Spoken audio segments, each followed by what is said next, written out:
sēž un tāla savu biznesu.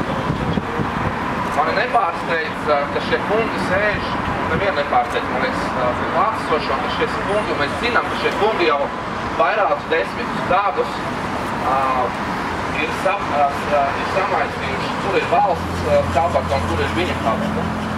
Mūs visus pārsteidz, ka Latvijas Republikas tiesības sargājušās institūcijas, tajā skaitā arī ģenerāla prokuratūra, neizmeklē šos noziegumus, ir izmeklē ļoti kūti.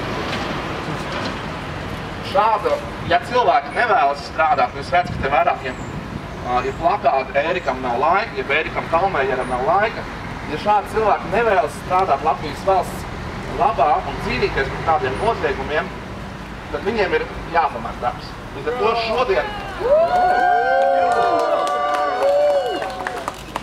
šodien mums ir viena prasība, lai arī mēs visi saprotam, ka ar to lieta nebeigsies. Ērikam Kalmējeram ir jāatkāpjas.